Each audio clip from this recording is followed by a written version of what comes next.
What's going on, everybody? And welcome back to another episode of Mama.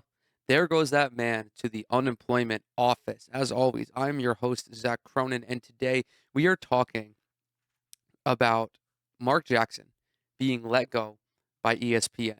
Mark Jackson, one third of the network's A team who called the NBA Finals, along with Jeff Van Gundy and Mike Breen, is no longer with the network. This news broke I think, either Sunday or Monday, and there is no actual reason given by the network quite yet.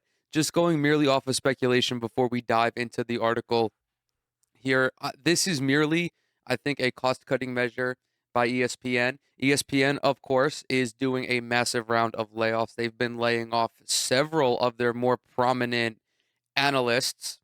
Jeff Van Gundy is one. I believe I don't want to say Max Kellerman, but they've they've laid off 20 on-air personalities because they make too much money. Their shareholders are unhappy. They want to lace their pockets even further, and the best way to do that, the most effective way to do that, is to cut the bloated salaries of these analysts. At least that is how you look at it from the shareholders' perspective. With Mark Jackson in particular, this is one of those rare instances when you could have an analyst being laid off because of not like incompetence, but poor performance. This guy stinks.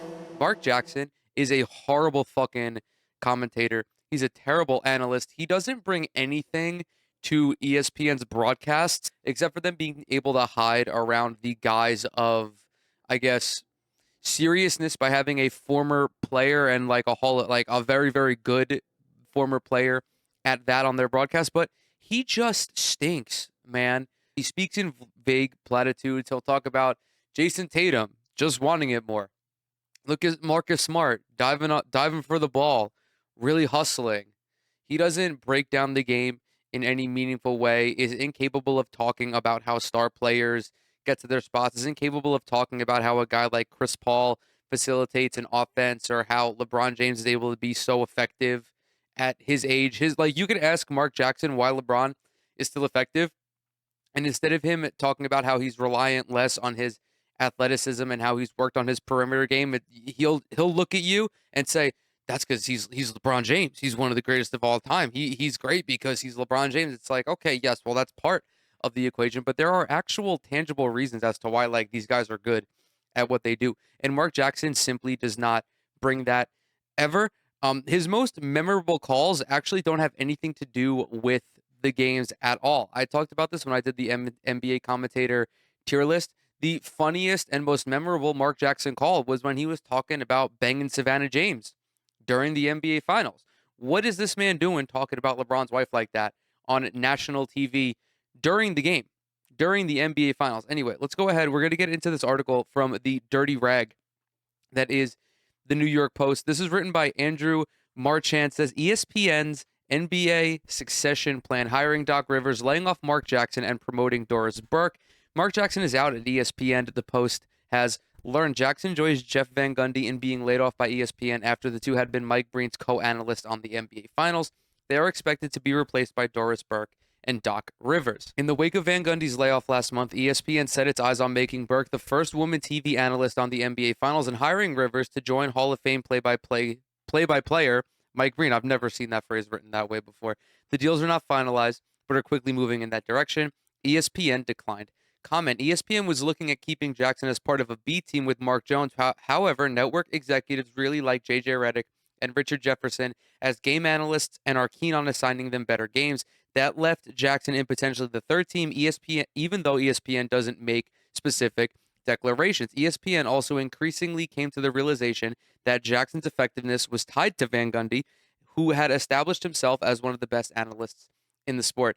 I talked about this during that tier list that I did. As much of a curmudgeon as Jeff Van Gundy can be, as pessimistic and as much as he seemingly hates the NBA, when he's on, he's on. There's regular season Van Gundy and there's playoff Van Gundy, and playoff Van Gundy is one of the better analysts in the sport. Mark Jackson cannot compare to any of the guys mentioned on this list. He's worse than J.J. Redick.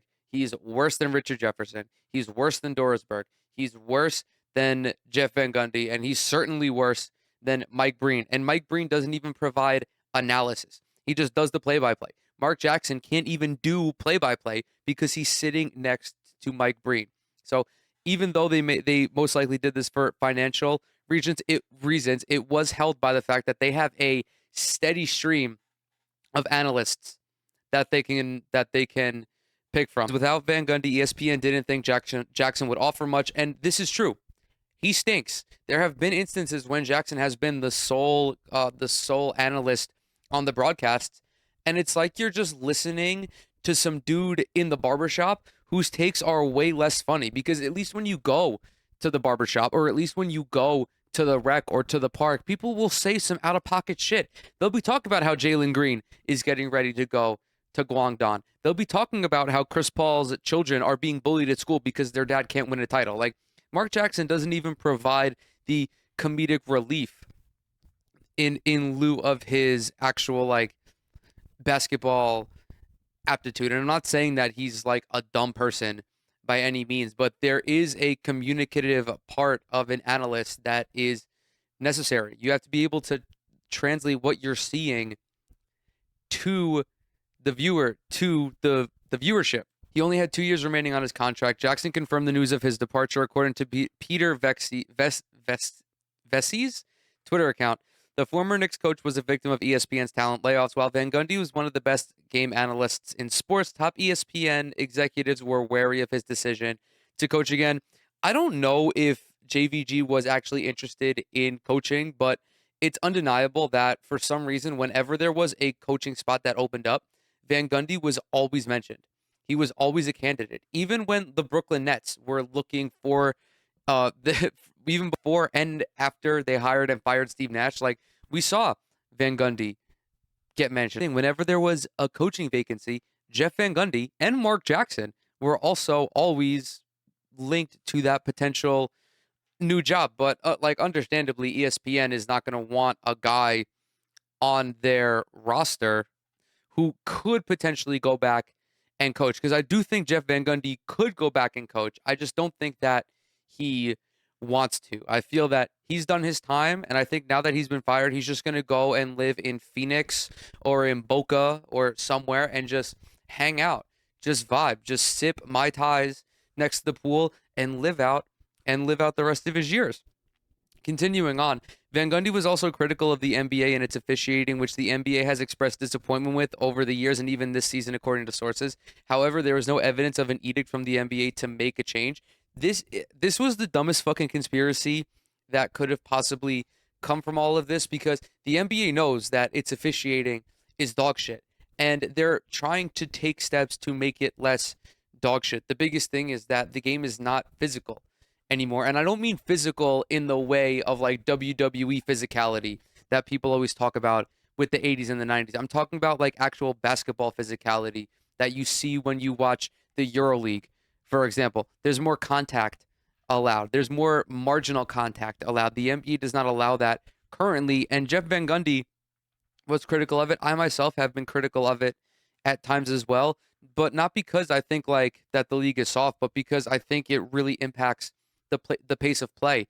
And when you have a game where there are a lot of ticky-tack fouls being called, it really just makes it so much more difficult to watch. While ESPN could have simply put Burke in for Van Gundy, there was a strong feeling that the combination of Jackson and Burke would not have the same chemistry as Jackson and Van Gundy. Unlike Van Gundy, Burke and Rivers are popular at the league offices. The league has always been a fan of Rivers in the broadcast booth. In 2004, Rivers teamed with Al Michaels on the NBA Finals. Michaels has told the story of then Commissioner David Stern calling Rivers up and informing Rivers he was taking the job with ABC ESPN. Rivers has very close relationships with many in the media, as he counts Michaels and Breen among his good friends. I don't have a take on Doc Rivers in the booth because I don't recall this. I was, 7 years old?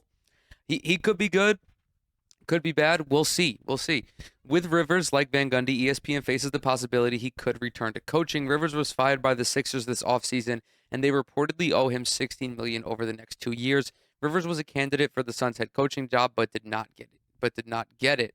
While ESPN made these moves on its own, a byproduct of those decisions is that they will likely make NBA Commissioner Adam Silver and league executives happy.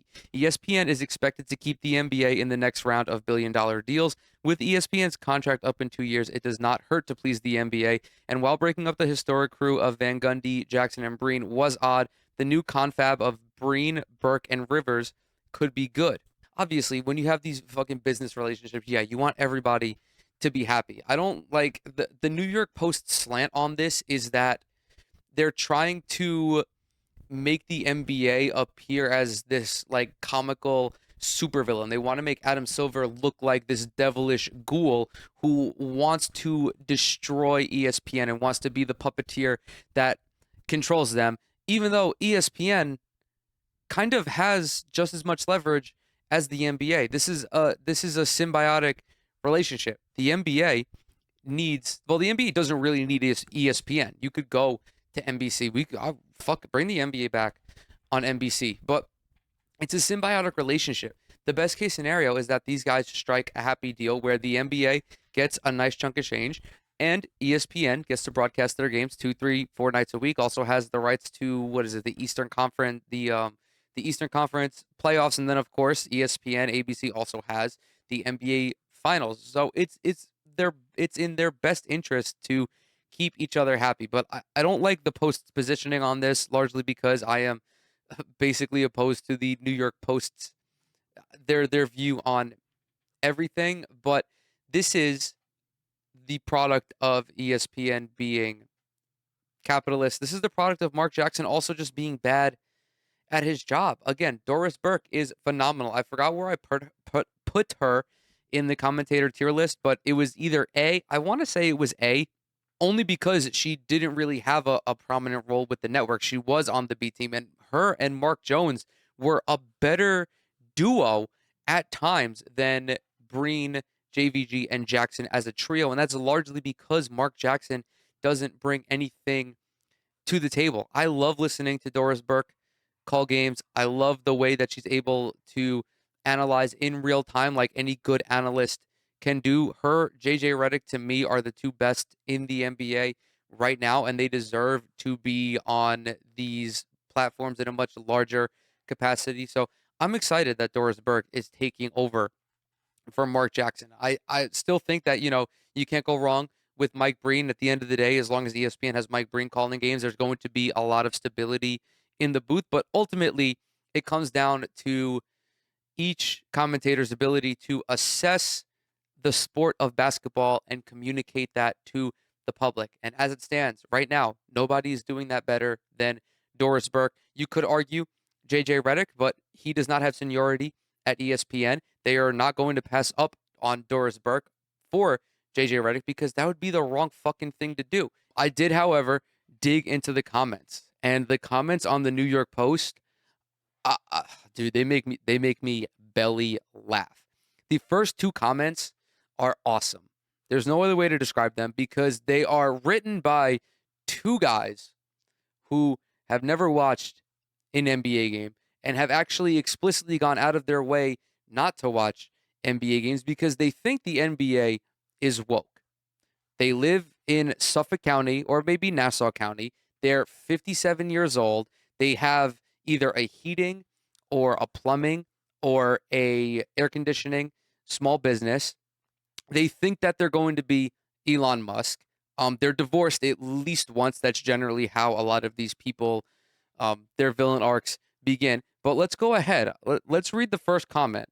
Walter NY1, 1 day ago, says, well, it's a woke world where we count quality by the number of differing marbles instead of which ones have the most value. ESPN is doing that more and more. Instead of ending this comment with a period, he ends it with a comma because he forgot to put his glasses on when he was at the computer. We are screwed underneath him says, why would you want an NBA analyst who never played in the NBA over an experienced analyst who did? Welcome to 2023, where everyone does things to simply check a box and say, look what I did. One of the replies, he said, Chris, please call me. I haven't spoken to your father in 3 years. I need to talk to you. And this is great because like these idiots they don't know what they're talking about. This is like I could go up to them and they would give me a very similar, vague, platitude answer if I asked them to define socialism, or if I asked them about like literally anything. I could ask them about space, be like, "What do you think of Venus?" And they would be like, "I think that Venus is woke, and I think that all the astronauts are gay and trans." But I had to bring that. I had to mention these comments in the video because it's comical. I love watching people talk about things that they have no business talking about, and We Are Screwed and Walter NY1 just do not know anything about Mark Jackson. I want them to sit down and watch one of his broadcasts and just hear the ridiculous things that come out of his mouth, the things that just don't make any sense. When Mike Breen asks him, how does, when Mike Breen asks him how Steph Curry gets open on this pick and roll, and his response is, he just wanted it more. He's hustling. He's running fast. And Jeff Van Gundy cuts back to him and starts talking about the one time he almost choked on a Cheeto in Adventureland. I want them to have to sit through this commentary because I think that, I really think that it would change their minds. I think they would go back. I think they would go back and delete these comments because they're absolutely fucking ridiculous. But with that, I'm going to go ahead and close this video out. Thank you guys so very much for coming to hang out with me today. As always, everything I'm associated with is down in the description box below. Twitter, Instagram, TikTok. Subscribe to the channel. Leave a like on this video. If you like to comment as well, it really helps out with the algorithm. And with that, I'll catch y'all on the next one.